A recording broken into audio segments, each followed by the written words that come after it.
in the area to reduce the countless fatal accidents on the stretch. I need to watch the road almost 3 times or 4 times before crossing the road, or else a car can knock me anytime, whether from the left or from the right. All that and more on City Prime News, which is also live on all our affiliates across the country. Western region, we're live on Premier FM 100.5, Beach FM 105.5, both in Takrady. Bono region, Greener FM 95.9 in Sunyain. Ashanti region, Orange FM 107.9 in Kumasi. Eastern region, Right FM 90.1 in Sumenya. Volta region, we're live on Holy FM 98.5 in Aplau.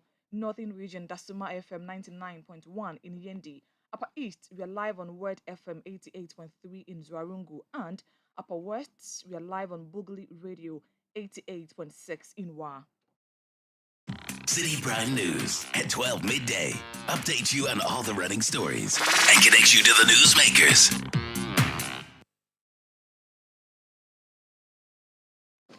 Grateful for choosing us. Now, the government of Ghana has justified the debt exchange program as the best mode of expenditure cut to address the current economic challenges. The government on Monday announced a voluntary debt exchange program in which domestic bond holders will settle for new bonds with maturity dates in 2027, 2029, 2032, and 2037. Critics have, however, questioned why the government opted for debt restructuring instead of reducing expenditure. But in a City News interview, Deputy Finance Minister Dr. John Kuma indicated that no other expenditure cut will produce the desired results. For us, look, the government revenue this year from the budget is 143 billion. We are spending 2.9 billion of that for 1.3 million children of our country. How is that too much? So when we calculate the impacts on the population and the opportunities we are offering the future generation of this country, we as government think that it's worthwhile expenditure to make. And its impact, the entire flagship programs of government is 9 billion C's, including National Cathedral, everything that they are talking about, all the cost called flagship programs of government is 9 billion out of the 143 billion. So those really are not the major expenditure items to look at. Interest payment alone is 54 billion. But that's why we are doing something about it through the debt exchange program. You have to bring it down, but you can't bring it down because it's a rigid expenditure by law and by obligations. So you have to go through a process. Those are the things we need to tackle. Why didn't we say it yet? It has consequences to say Untia. And so it's better you achieve the same thing through an orderly and amicable process than a very unilateral, forceful posture. You achieve the same results. Yes, so but why it would will give you some more room to relax. You don't need room to relax. You need respectability and confidence in your system, because that doesn't bring you to the end of the world. You move on when problem comes, you solve them. You don't deny it and fight people. And so for us, this is a better way, amicably, orderly. You craft a process, you resolve the problem, and you move on. That was a Deputy Finance Minister, Dr. John Kuma, there.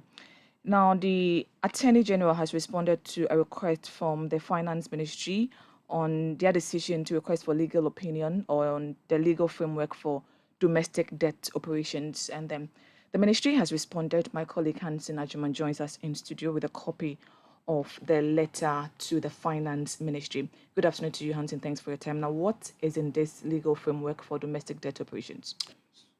So basically, this is a letter from the Attorney General and Minister of Justice, basically which preceded the announcement. Ahead of the said announcement and engagements, the Ministry of Finance wanted to find out from the Attorney General what options will be in accordance with Ghanaian law to bring about this debt restructuring, or what the Minister for Finance introduced as a collective action clause to vary the bonds that had been agreed with these investors. So The request from the Ministry of Finance was dated 3rd November. It was received by the Office of the Attorney General on 11th November. And this response, as we've seen, was given to the Minister of Finance on the 18th of November from the Office of the Attorney General. And the major point really is that in these bonds that the government of Ghana issued locally, no mechanism or methodology was provided for the bonds to be amended. So the Minister of Finance was basically asking, out of 4 options, what exactly? Very well. Very well. So there are 4 questions that the ministry sent to the AG's office. What are these questions? So these 4 questions basically are options the Minister of Finance and the government in general was looking at. We're exploring and we're hoping to use one of these options as a means of bringing about this debt exchange program. And you remember yesterday when the Minister of Finance addressed the country, he indicated that he cited 2 countries that had done this same thing in the past 10 years. He gave the case of Jamaica and Greece, where he said Jamaica had done this in a voluntary manner and Greece had done this in a compulsory manner, and we were hoping to go the voluntary manner. Now, the first point the Ministry of Finance wanted to find out from the Attorney General was whether the government can unilaterally on their own introduce this collective action clause to vary the terms of the bond and give them these new terms as we've come to know, which the entire bonds will now expire to the period of 2037. The second point was the plausibility of going through a parliamentary way. That's a legislative instrument where the Parliament of Ghana will make a law to ensure or force all forms of bondholders within the domestic space to agree to exchange their bonds for this new set of bonds. And also the third one was whether or not the executive could, through the powers granted to the president via emergency powers, impose these collective action clauses to vary the terms of the bonds that domestic investors were holding.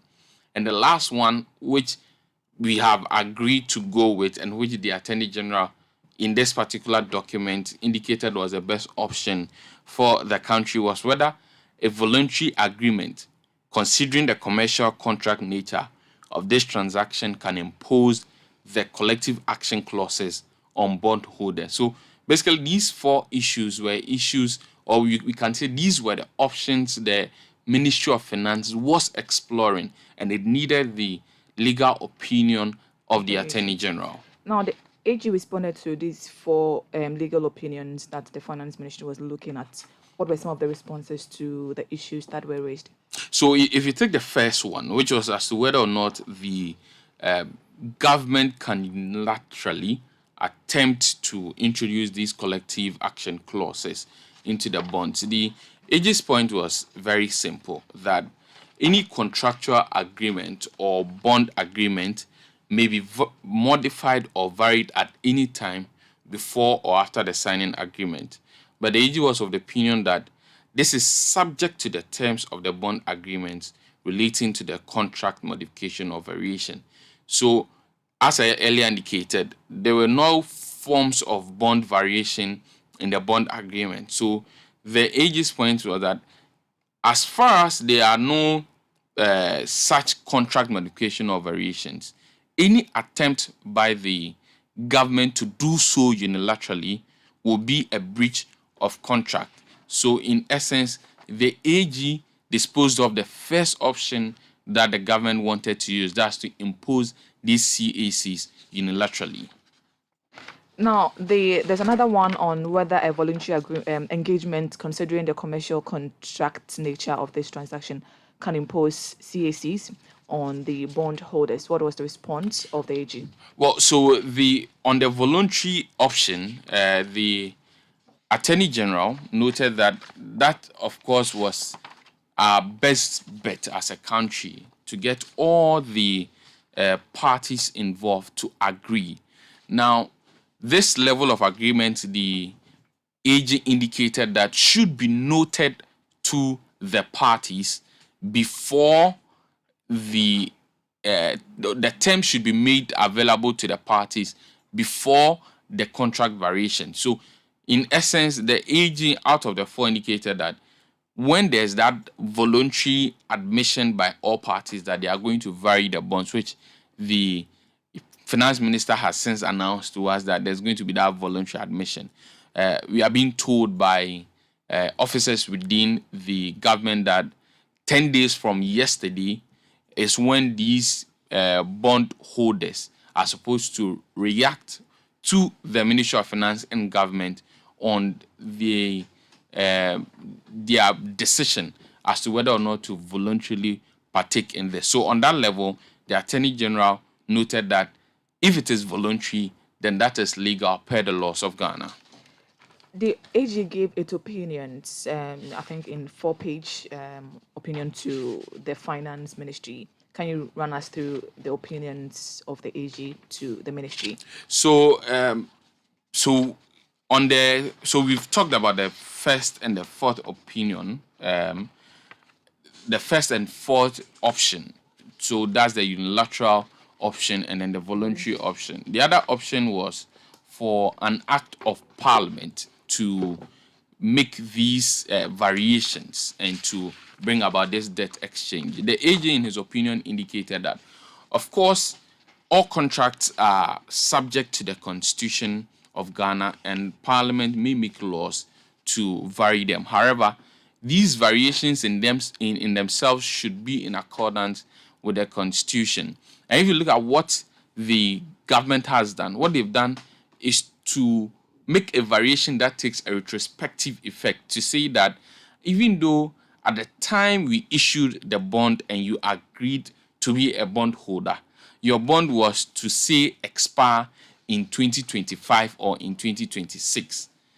But now we are going to make it to expire from to mature from 2027 to 2037, which has been shared in a ratio form in 4 installments.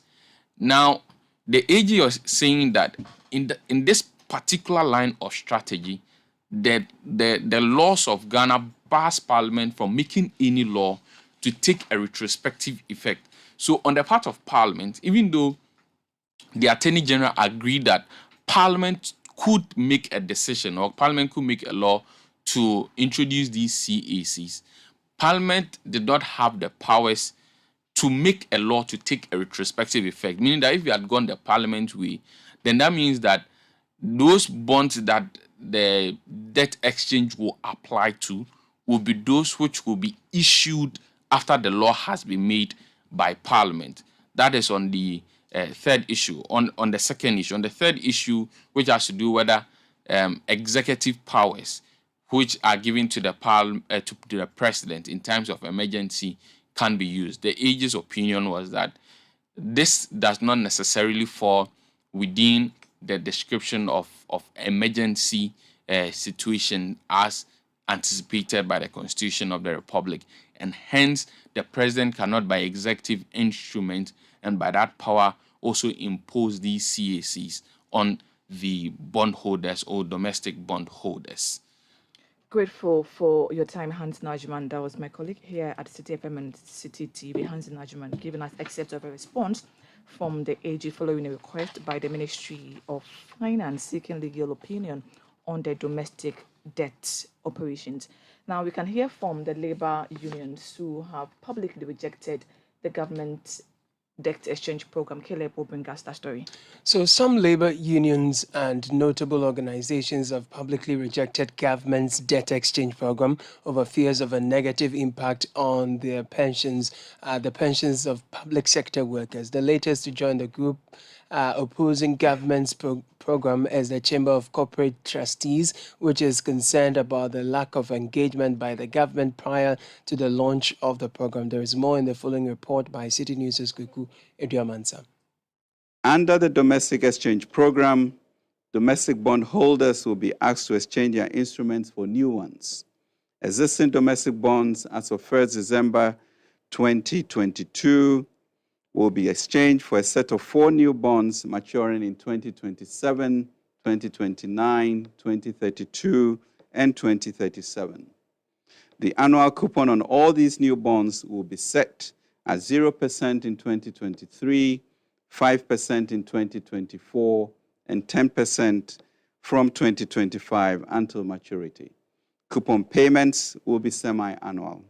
That was the Finance Minister Ken Ofori-Atta announcing government's domestic debt exchange program aimed at restoring Ghana's debt sustainability.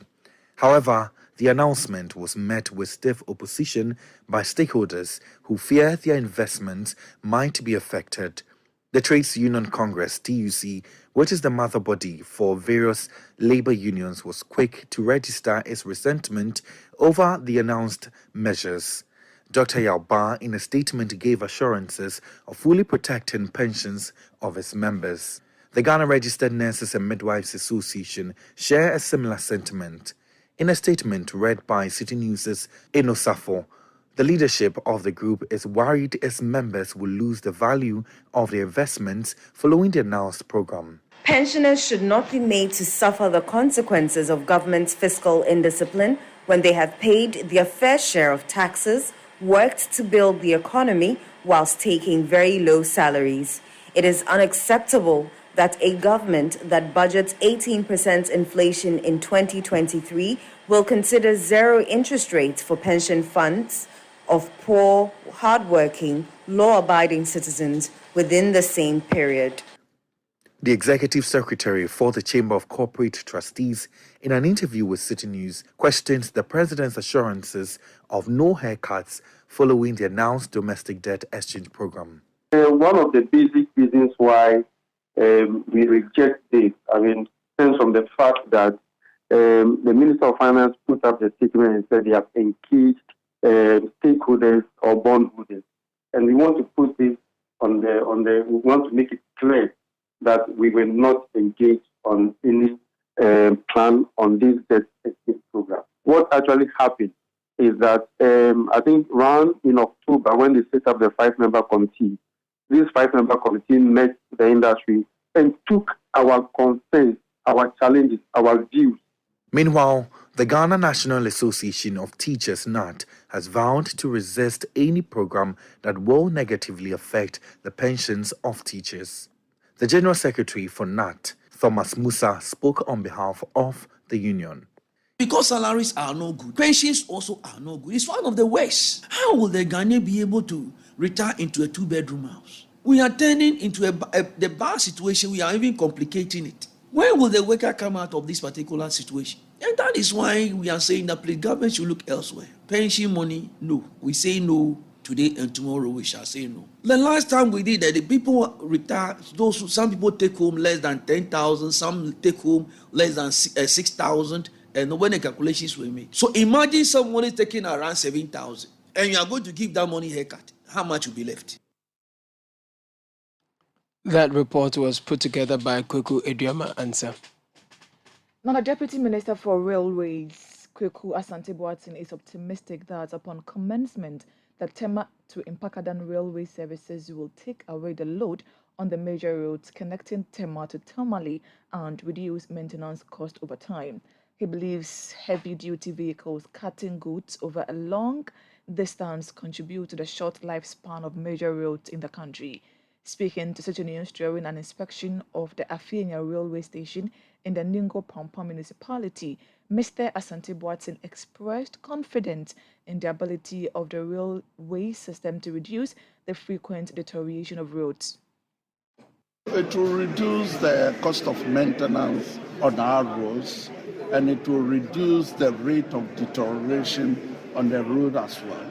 That's why we have the axle load for each of these tracks. But in Ghana here, people don't normally go by the rules, i.e. a truck that is supposed to load maybe 15 tons, 10 tons will load in excess, and there isn't much check. And when you see some of these trucks loaded and going to Burkina, Mali, and other landlocked countries, you see that the loads are very heavy.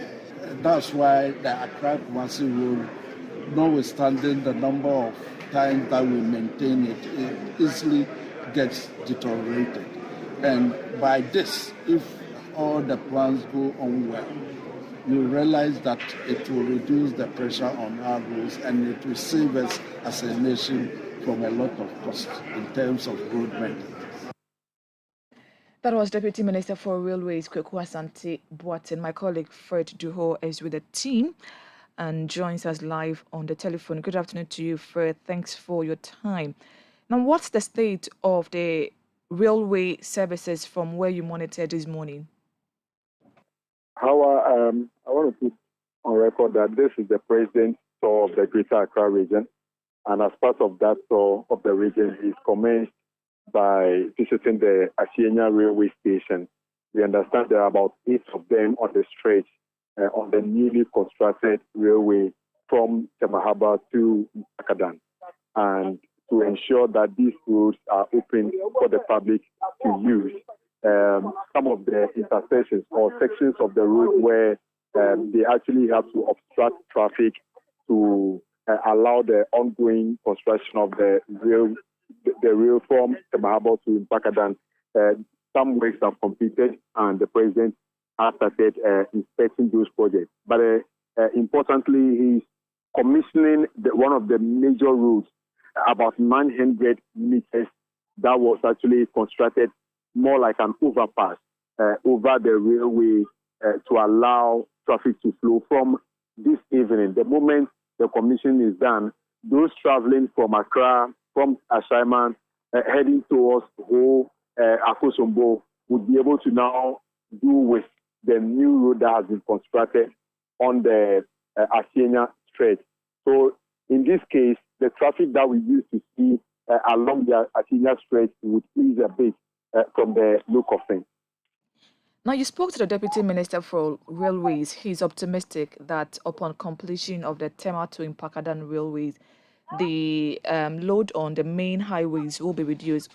Did he mention specifically when they're expecting the project to be completed? Because we understand it's the project was supposed to be completed by the end of this month.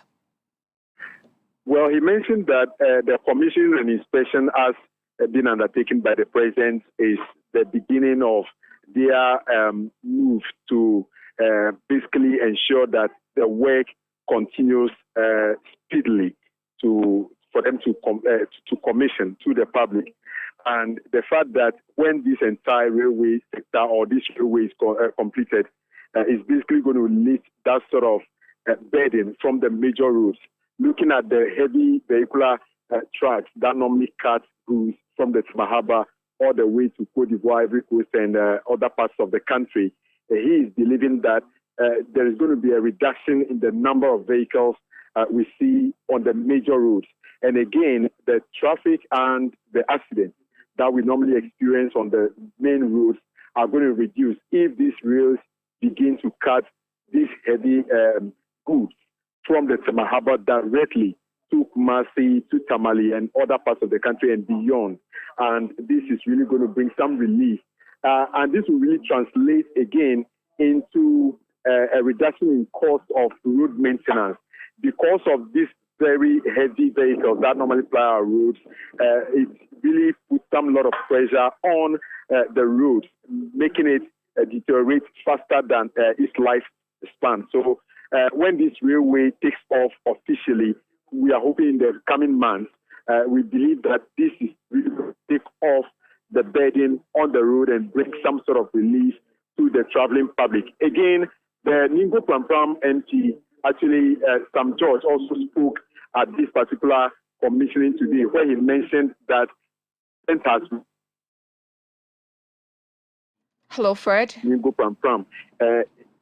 essence, he mentioned that the president has so far commissioned about 3 to 4 projects, and his continuous visits and continuation of some projects that were started in the previous regime is a testament to what continuation of governance should all be about, and that if the governance system is carried out this way, he believes the Ghanaian people would have a great relief as far as their living standards are concerned. Now, the president is scheduled to visit other centers. Tell us more about that. The president from here, we understand, will be moving to the Senchi area where a railway has been constructed across the Volta Lake. So that particular one is not like a bridge where you would see the Adomi Bridge where vehicles can use, or vehicles using the Sugakope Bridge. But this time it's going to be the railway crossing the river or the lake, and that he's going to inspect that particular project as well from here, and then probably he will continue with his Greater Accra tour from tomorrow. Most grateful for your time. That was my colleague Fred Duho bringing us up to speed on the president tour of the Greater Accra region. Earlier, he visited the Afienya railway station, and he spoke to the Minister for Railway Development, Kweku Asante-Boateng, who is optimistic that upon completion, the Tema to Impakadan railway service will take away the load on the major roads connecting Tema to Tamale. You're still listening to the Citi Prime News on 97.3 Citi FM. My name is Hawa Idrisu, here with Caleb Kuda. Still to come, Narcotics Control Commission accuses the Ghana Police Service in the Upper West region of under-declaring quantities of compressed suspected substance intercepted by a joint police immigration task force. We'll tell you more shortly. Please don't go away. Citi Prime News at 12 midday. Update you on all the running stories and connects you to the newsmakers. Afiwe, Black Stars fans say Atemdidieno. Yeah, Team selection. Yeah, na coaching Ejumanin Swe. Yeah, hey, now Black Stars beat Maybe B. Saka Sanonso. Yeah, no negative talk. Positive talking kwa. Mama come Qatar 2022 way. Na Black Stars echi. DSTV the 64 matches ni na be bro with DSTV compact so. For 169 Ghana Cedis Beji decoder and the year. Ghana, it's our moment. now Jordan, are you correct? Hey, Masa. Yejai. Citi Prime News at 12 midday. Update you on all the running stories and connects you to the newsmakers.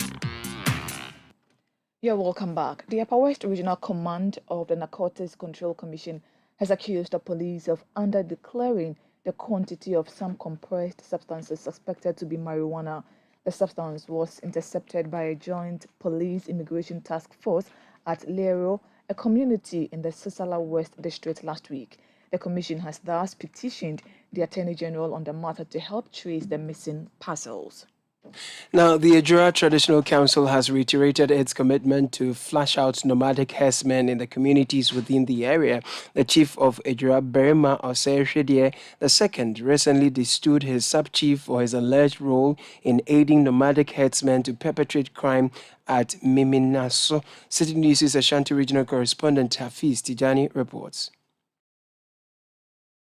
The killing of a police constable in a recent robbery attack at Miminaso No. 2 on the Ejura Nkranza Road ignited the interest of the traditional authority in protecting lives. Interestingly, there have been a wave of criminal activities in the area, a situation that is worrying to traditional authorities. Farmers and inhabitants in the communities are also accusing herdsmen of destroying farmlands and engaging in criminal activities in the area. The Ejura Traditional Council says the threat to security and livelihood is real. The Abuafohene of the Ejura Traditional Council, Nana Yao Apia Konto, affirms the council's decision to evict herdsmen from the communities. So the Fulani community in Ejura as a whole, we don't have a problem with them. We have never had a problem with them. the issue has to do with those who come in. Normally, they are not even from Ghana here. But you know, as Ghanaians, as welcoming as we are, when they come in, we think that they come to feed their cattle and go away. But they come along with this robbery, kidnapping, and destruction of farm produce. So we've resolved that enough is enough. We don't want them here again. We don't want to see them here. They're bringing their cattle here. We don't want them coming here again. He also spoke about the deployment of joint police and military officers to the communities to help flush out the herdsmen. Together with other security personnel, we met on Thursday, and a decision has been taken that they are bringing in more men to help us in controlling this. As Nana Ibrahim said earlier on, we are not into this to attack any Fulani man. That is not what we are doing. What Nana Ibrahim seems to achieve by doing this is to drive away these cattle that come in to perpetuate this crime. That is all that he is saying. We have people here, indigents, who have cattle. We are rearing the cattle here in Nigeria. For years, when they come in, they don't boost the economy in any way. What they come to do is they come to feed their animals and go away. That is all that they do. They are not part of our economy here, because the local economy, when we want to bring in the issue of cattle, it is those that are being reared here. We have a lot of crowd littered all over Nigeria and its environs. The leadership of the Fulani community in Ghana says it supports moves by the Traditional Council to deal with herdsmen engaging in crime. The General Secretary of the Tabita Pulaku International Ghana, Yakubu Musa Bari, appealed to the Edra Traditional Council to soften its stance on the matter. About the crime, I know this is because of the crime that he invoked his powers on those issues that he spoke about. So I think we, the Fulanis, will also address the issue. Although the crime is not only Fulanis, but that is not what we are here to address. And then we will see to it and talk to our people so that we have a peaceful coexistence during this period and even after the period. And what we also tell him that the timing of his invoking was very, very close. The animals have already moved. They are even close to enter. And if you say you disrupt them and stop them, they will spread. And that will bring a lot of security threat within that community, within the community or even the district.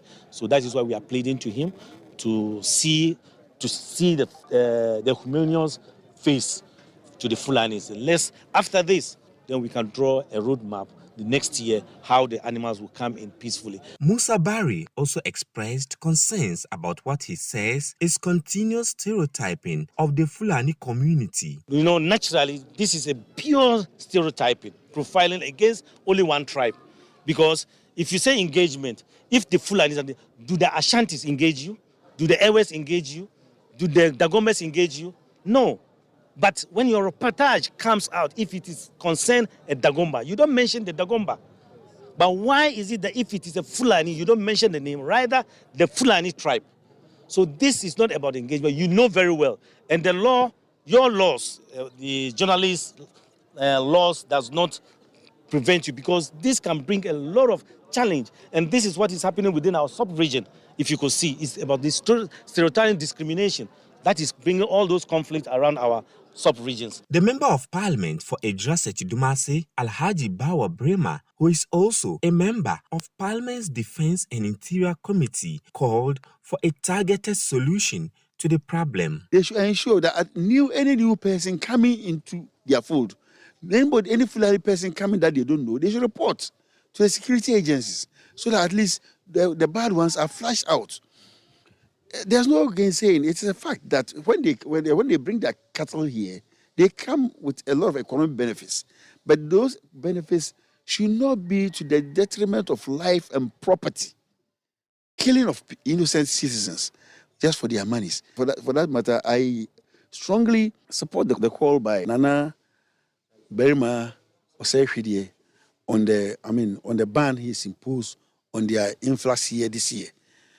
However, they were talking about, when I went to there, they were talking about the economic benefits that you bring to the constituency and other issues. That I admonish them that there should be a dialogue. They should go and sit down with the traditional authorities. The traditional authorities, they are the traditional owners of the land. Berma will say, as I know him, will not sit down for his subjects to be killed just because people will bring their cattle here to come and graze and maybe pay a pittance to the traditional authorities or the assembly. Police in the area are continuing investigations into recent attacks, including the killing of a police constable. The leadership of the Fulani community in Ghana says it is stepping up dialogue and sensitization to help address the perennial issue of farmer-herder clash in communities in Ghana. Hafiz Tijani, City News, Ejra, Ashanti Region. And here in Accra, my name is Hawa Idrisu, here with Caleb Kuda. Now to some other stories. The petitioner in the Jomoro parliamentary election case has filed an appeal at the appeals court at Cape Coast in the Central Region, following the decision by the Secondary High Court to dismiss the initial application brought before it. The petitioner, Joshua Emua Kofi, had challenged the eligibility of the MP to contest as a representative of the people in the constituency on the ticket of the NDC. The applicant contends that the MP holds multiple nationalities, including American and Ivorian citizenships, which contravenes the 1992 Constitution. But last month, the Secondary High Court dismissed the petition and declared the MP eligible on grounds that she lost her Ivorian citizenship at the very time she acquired her Ghanaian citizenship. In an appeal cited by Citi News, however, the applicant prayed the court to overturn the previous ruling. Now, the Ghana Water Company Limited will cut water supply to some communities in Accra. This is to allow for some maintenance works on the Tema booster station where water from the Pong treatment plant is stored. Now, GWCL in a statement says the Tema booster station will be partly shut down tomorrow for maintenance works to improve the quality of water distributed. The maintenance works is expected to be completed on Friday, and some communities to be affected are Tema Industrial Area, Bachona, Lashibi, and other surrounding communities. Now, pressure group Justice for Ghana has called off its decision to picket today over the economic hardships in the country. This comes after the Ghana Police Service filed an injunction application in court against their planned protest. In a statement, the group expressed disappointment in the bad faith exhibited by the police and the attempts to curtail their democratic right to picket. They further bemoaned the decision to put on hold their intended public action pending the hearing of the injunction application on Thursday, 8th December 2022. You're still listening to the Citi Prime News live from our studio at Adabaka in Accra. My name is Caleb Good. I'm here with Hawa Idrisu. When we return from this break, residents along the Boundary Road in Accra call on government to fix defective traffic lights in the area to reduce the countless fatal crashes on the stretch. Stay with us. Citi Prime News at 12 midday. Update you on all the running stories and connects you to the newsmakers. It's creamy, creamy plus, delicious milk. Creamy plus for you. Creamy Plus is a delightfully delicious option whenever and wherever the occasion calls for milk. For your quick meals on the go or quality time at the dining table, jazz up your favorite Gary soakings, mashed kinky, cereals, and all hot and cold beverages with a creamy, protein-rich, healthy option of milk. Creamy Plus evaporated milk with vegetable fat is all you need to stay on the go. Creamy Plus evaporated milk is now available in a shop near you. For bulk purchases, please contact Les Farm Distributors at Medina Ritz Junction on 0501 682 522, or Grace has found us at Akoko Photo Dansoman on 0245 162 747. Creamy Plus for you. Creamy Plus evaporated milk. This message has been vetted and approved by the FDA. 1xBet. Easy betting, easy winnings. 1xBet, the most reliable service to make deposits easily with high odds and numerous bonuses on the spot. Register now at 1xbet.com.gh. Use promo code BESTODDSGH to get 300% bonus up to 3,445 Ghana cedis on your first deposit. Easy to use, easy to have a chance to win. 1xBet, reliable bookmaker. Gambling can be addictive. Bet responsibly. Not for person under 18 years. This advertisement has been vetted and approved by the Gaming Commission. Come on a journey, a decade in the offing, spanning 23 creative years. Nana Asasi presents Mental Pictures, Episode 6, Dap the Mixtape, a night of literary renditions and cultural expressions. Come and experience a cocktail of poetry, music, dance, along with a Made in Ghana craft exhibition created by the Ghana Export Promotion Authority. Special guest appearances, Nenana, Kwanpa, Abiana, Dinah Hopeson, and Kwabna. Date is on a Monday, 12th of December 2022, and the venue is at the Adaikase Hall, La Palm Royal Beach Hotel. 6 p.m. prompt. Ticket is a cool 200 Ghana cedi for single, 380 for double, and 100 Ghana cedi if you have a student ID card. Grab your ticket by dialing *447*2246# and at the gate, or you can call 0204-664000 or 0264-588-8865. Dress code. It should be national or formal. There will be a unique Made in Ghana bar. The Mental Pictures Volume 6 is presented by Nana Asasi Inscriptions in partnership with GEPA, Poetry Association of Ghana, AFTC FTA, National Coordination Office, and Ghana Tourism Authority, and Penny Becca and Penny Sim, and Mofra, that's why Nancy Sem. This is a Beyond the Return event. Citi Prime News at 12 midday. Update you on all the running stories and connect you to the newsmakers. You're welcome back. Now, residents along the Banjul Road located in between the Lankontanan and Adenta municipalities of the Greater Accra region want government to fix faulty traffic lights on the stretch. They say a number of deadly accidents recorded on the road were caused by the faulty traffic light. There is more in the following report filed by Citi News' Kwame Amwakon. Traffic lights play an important part in road safety. Thus, any defect is a worry. The Boundary Road, a busy highway which links commuters from East Legon to the Medina and Adenta environs, has in recent times witnessed avoidable road carnage. Pedestrians and children who ply the boundary stretch daily told Citi News the faulty light has made crossing the road risky. I need to watch the road almost 3 times or 4 times before crossing the road, or else a car can knock me anytime, whether from the left or from the right. Why that? Because the traffic light is not working. So we need the government to work on us. The traffic light, how long has it not been working? Almost 1 year this. Almost getting to 1 year. It's not working. All the two is not working. So when you are crossing the road, you are very scared? Yes, when we are crossing, sometimes if a child is crossing the road, you need to hold the child's hand before crossing the road. Or else the child cannot cross the road by himself. Or if the child crosses the road by himself, maybe a car will just knock the child and that's it. Sometimes accidents do happen more times over here. So that's why. My final word to government is they should take care of the traffic lights for us. That's all. I live around behind the restaurant over there. Have you been using this road quite often? Yes, please. And have you witnessed accidents on the streets? Yes. Sometimes the schools too at estates, so we have to cross the road. But how the road is too scary because unless maybe you see maybe an elderly person cross the say, Daddy, please, can you help me to cross this road? Because the traffic light is not good at all. There have been few of misunderstanding as drivers, each and everyone forcing their way to pass through.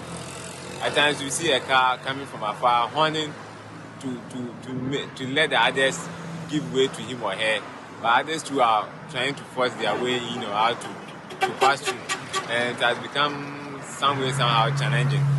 Compare us to read the pedestrians. Crossing, we have to make sure the cars are always far afar before we can even have a cross to the other side of the road. So If this traffic light will be done once and for us so that we person will find it very easy, as well as the cars too going and coming also will have a free flow of movement. That would be more okay for us. But right now the situation is at stake. It's on and off. Sometimes you see the officers directing the traffic. At times too they are not around, so it has become one way, and they are finding it some way somehow difficult to cope with it. Benjamin Kwatin, headmaster of Christian Missionary Bilingual, located on the stretch, narrates the ordeal of students. I think big people like the government officials, they use the same route. Not even that, the school children crossing from our school. There's a cluster of school here behind us. That is Medina Estate 3. People from Presec and all the other schools here, they all use the same route. So we have to employ the shoemaker out there. We pay him every Friday something small so that he help our children and all the other schools, their children here. So it's a very big problem. There was a time that one of our peoples were knocked down here. She was knocked down by a car. School had closed. They were trying to cross the road and it happened. So we really beg the government and the assembly, Medina Lankwanta 9. This is a trunk road leading to American House, East Legon. It's very busy. In morning, the traffic is not easy. This one is also sport. That traffic down there, it's also sport.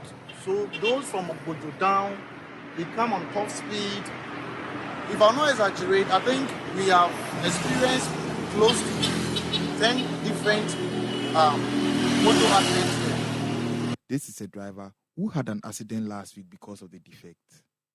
Actually, what happened is that when it's off, they can't fix it like a month, or even sometimes they can't fix it today, the next day it will go off. So that's what happened more than 5-6 years, as you said.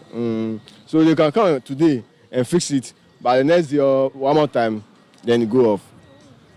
So conscious to drive, because you see it's a major road. From the left is going to America House. The right like this is going to Medina and Asaraboche.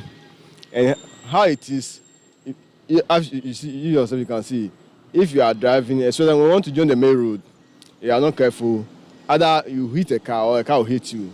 I quite remember before my accident will happen, there was a lady using her car going like this to America House, and a car was coming down like this. The same thing happened as my own happened. And the lady was in the car with her 2 children. They have to rush them to Alpha Hospital, the Pentecost Hospital. Is that the only accident you've witnessed, or how many accidents have you witnessed? Uncountable. Even I can't remember about 3 months ago, some old lady was crossing the road. A motor hit her. The next day, she passed away. And as I said, a lot of accidents have occurred here. I could say one of the first year was Golf Station. One of the workers over here was going to buy food. When he was returning back, a car knocked him. By the grace of God, he survived. Here, for me to join the main road, a car was coming from America House. So he stopped for me to cross like the way these ones were stopping. So when he stopped for me to cross, I was crossing. Not to another car was coming inside the inner lane. Was it fast? It was driving faster. He applied brake. Like from here to the junction, he couldn't stop. So he was coming from this road? No, he was coming from America House. Okay. And I was joining the main road. So for my intelligence and my fastness, that have saved me for him to go and hit this side. Otherwise, he could have hit my side of the door. In an interview with City News, the head of inspection and compliance at the National Road and Safety Authority, Kwame Kodua Etiahene, stated all 40 traffic lights in the city have been stipulated in a report and sent to the Department of Urban Roads for urgent attention. Issue of traffic lights is fairly and squarely within the remit of the Department of Urban Roads. And when we receive complaints from the public, what we do is to inform them, which we have done. The Department of Urban Roads, is the agency of state that has frontline responsibility for making sure that the traffic lights stay up. Those that are faulty ought to be repaired. If they have to be repaired, they bear the responsibility for that.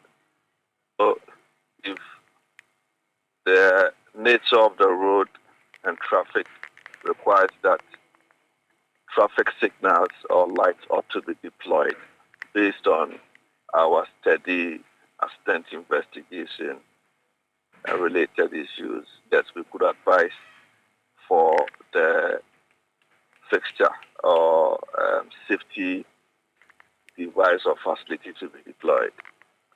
But once it is there and it is not working, it is out of my scope.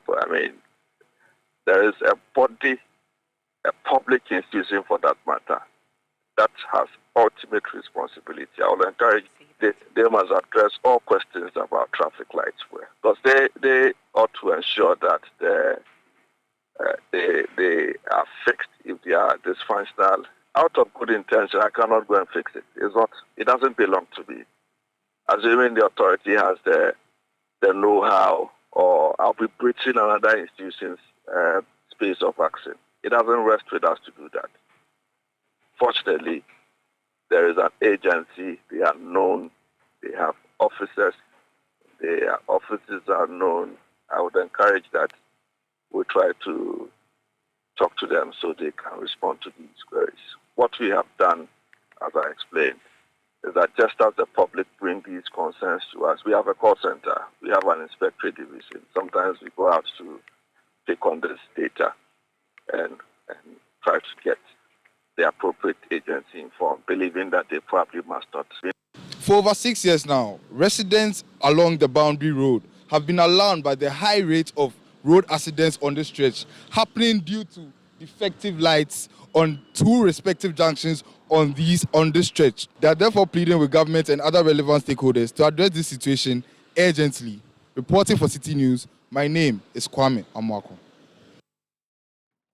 And here in the studios, my name is Hawa Idrisu, here with Caleb Kuda, who brings us our next story. How do you get to work? Public transport. Okay, I buy fuel. What do you do? I come with public transport, so... Okay, so for some time, I've seen a reduction in fuel prices when I go to the pump. Good news for you. Have you seen any reduction in transport fares, for example? Nope. Okay. What are your hopes? I'm hoping that GPRTU would just come out and announce that, okay, we're going to... Because fuel prices have gone down. We're going to reduce transport fares. Yeah. Okay, so I have news for you. Good or bad? It depends on where you sit. Because the Ghana Private Road Transport Union says it will not reduce transport fares despite a recent reduction in the prices of fuel. Now, passengers like Howard have called on the various driver unions to reduce the fares following the reduction in fuel prices. But speaking to City News, Industrial Relations Officer of the union, Abbas Imoro, justified their reasons, saying the frequency of increase in fuel prices cannot be compared to the increase in transport fares. We are aware, yes, we are aware some things more has been reduced from the fuel, but the situation in which we are now doesn't warrant us to reduce any welfare as we speak now.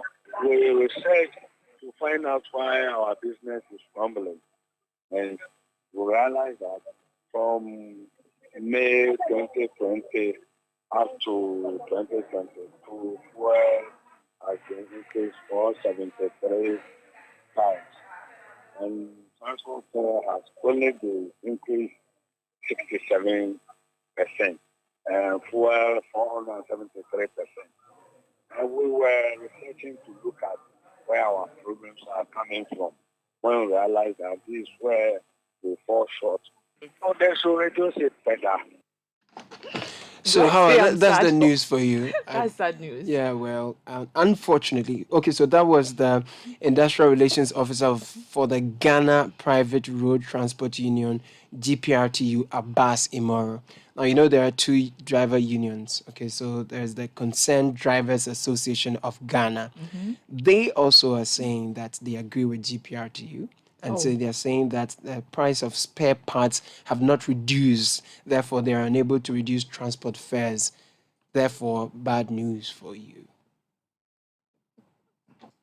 No, my sister, it's not going to be possible because even if it were to be banking system, they would say the passengers themselves are in deficit.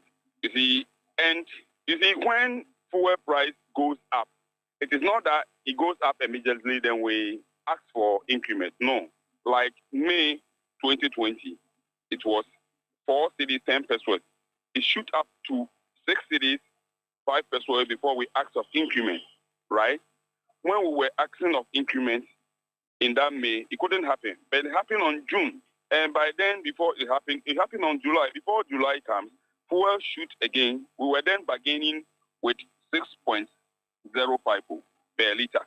But before the price itself came, it came under 6.3. And the percentage-wise, you can't even add it up.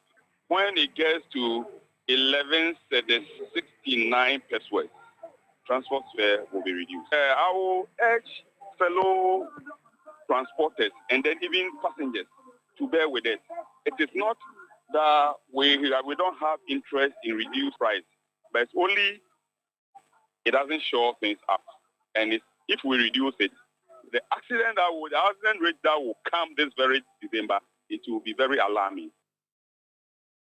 That was the Public Relations Officer of the Concerned Drivers Association of Ghana, David Agboada, sharing what should be bad news for Pichichi, Evans, Ofosumanso, and Hawa.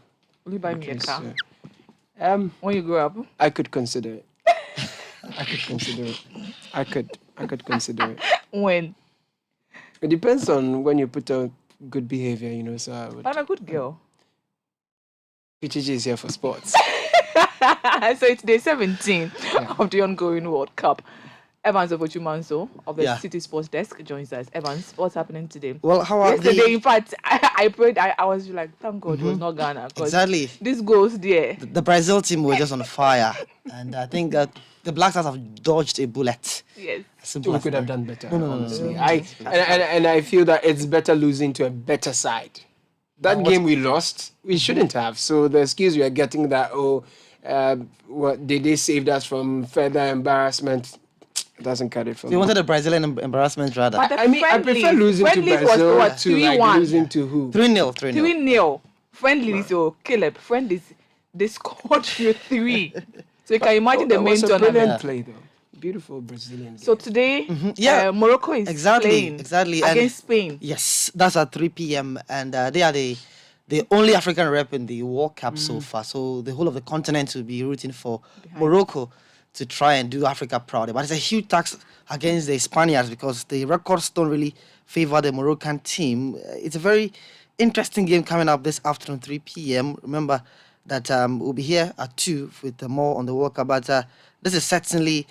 Spain have never lost in 3 previous meetings with Morocco. They've won 2 and drawn 1. So Morocco will have to do much more to try and beat the Spaniards today. And later at 7 p.m. there is Portugal up against Switzerland. This is their third meeting there. And we'll see who gets to qualify for what will be the quarterfinals. So this is the last games for the last system. Switzerland for you to qualify. Yes, so Portugal is out. Because of what they did to the Black Stars.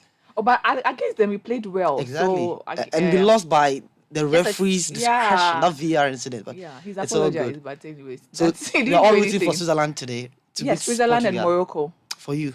But I fear for Team Morocco. Portugal for you. Yeah. Absolutely. No, me, I'm going for Switzerland. I like that. I'm with you. Thank you, my brother. We'll see the scores tomorrow. Very well.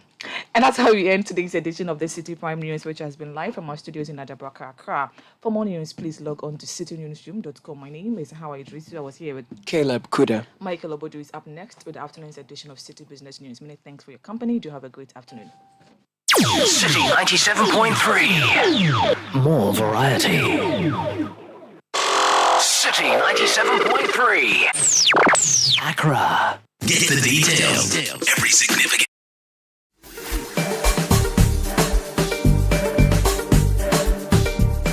What do you get when you mix the best DJs in the country, the most amazing live band sets, delicious cocktails, and wonderful food? Back-to-back hit music from Ghana's finest group, Prayer, and being serenaded by the brilliantly talented Aquabua. The biggest outdoor party, of course. Situation 2022. Are you ready to party? We are changing the situation on December 24, 2022 with the biggest outdoor party in Accra. The Situation Outdoor Party 2022. Let's wrap up the year in style with the most epic party to end all parties this Christmas Eve with Situation. Make your Christmas Eve come alive with the most incredible DJs who will keep you dancing all night long. Amazing live band sets and the crooner Aquabua. It is the perfect ingredient for the best party this festive season. Ain't no party like a city party, because a city party don't stop. This will be another one to remember.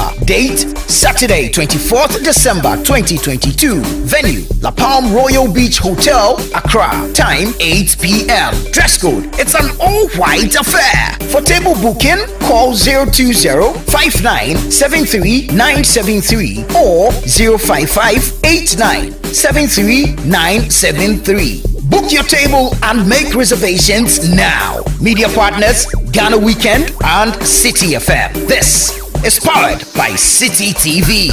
This is a Beyond the Return event.